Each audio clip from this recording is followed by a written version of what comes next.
Range हो गई एक तरह से। अब मीडियम टर्म से। मीडियम टर्म में आरबीआई गवर्नर साहब संजय मल्होत्रा साहब पहली पॉलिसी पेश करेंगे शुक्रवार को। ये सबसे इम्पोर्टेंट है ठीक है। क्योंकि गवर्नर साहब की भाव और भाषा दोनों ही हमें पढ़ने हैं। पहली बार पहली बार है तो उनके हाव भाव क्या है, Correct. उनकी भाषा क्या है और वो पॉलिसी किस तरह से देते हैं। और मॉनेटरी पॉलिसी की इम्पोर्टेंस न सिर्फ नए गवर्नर की वजह से बढ़ती है बल्कि इसलिए भी बढ़ती है कि फिस्कल पॉलिसी आपकी एक तरह से बजट में आ गई है वित्त मंत्री जी की तरफ से। अब आरबीआई मॉनेटरी पॉलिसी में कितना कॉम्प्लीमेंट करता है, ये देखने वाली बात होगी। ताल से ताल मिला, करेक्ट है ना। तो ये तालमेल मिल गया और अच्छा हो गया और मिलना चाहिए क्योंकि गवर्नर साहब वहीं से आए, फाइनेंस मिनिस्ट्री से आए, समझते हैं चीज़ों को। सो आई थिंक पहली पॉलिसी में गवर्नर साहब इन्फ्लेशन को लेकर, जीडीपी स्लो डाउन को लेकर, प्लस आरबीआई से उम्मीद है इस बार मुझे वित्त मंत्री जी को भी बहुत है, उन्होंने डिविडेंड का टारगेट बढ़ाया है। आएगा कहाँ से डिविडेंड, पीएसयू तो जितना देंगे अल्टीमेटली तो मोटा तो आरबीआई देगा, यही देना होगा। हाँ। है ना। तो वो कितने जैसा अभी ओएमओ उन्होंने अनाउंस किया कि 60,000 करोड़ का।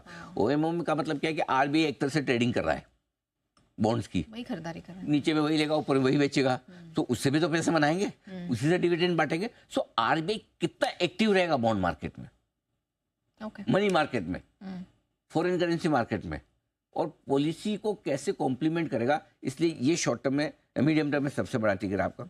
तो मजबूत वो फिस्कल पॉलिसी के बाद ये पॉलिसी है।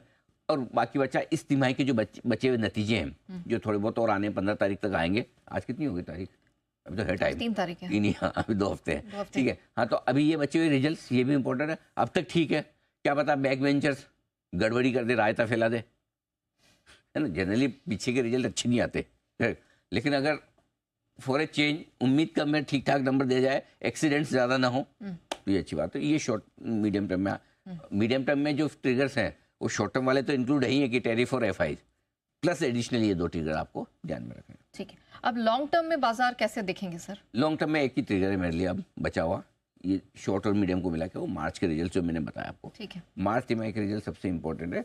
अगर ये रिजल्ट अच्छा है तो बाजार के नीचे की रिस्क कम है, खत्म है। और अगर ये रिजल्ट खराब आए तो इसका मतलब समझो कि भाई सब प्रॉब्लम बड़ी और गहरी है, है ना।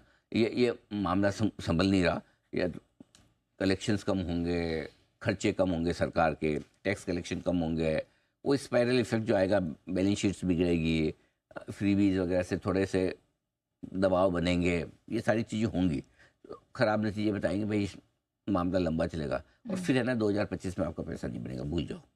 अच्छा। नहीं बनेगा फिर पैसा। हालांकि ये तय करते करते आप अप्रैल एंड और मई तक पहुंच जाएंगे, और इसीलिए मैंने लॉन्ग टर्म का रखा है। ओके। फिर अगर अप्रैल मई में आपको ये क्लैरिटी आ जाती है कि नहीं भाई साहब ये प्रॉब्लम हमारी ज़्यादा लंबी वाली है, तो फिर आप नीचे के लेवल भी देखेंगे, नीचे में आराम से आप 22,000 तक आ जाएंगे, कोई बड़ी बात नहीं। ओके। और ऊपर में फिर आपके अपसाइड 25,000 तक लिमिट हो जाएगी। अच्छा।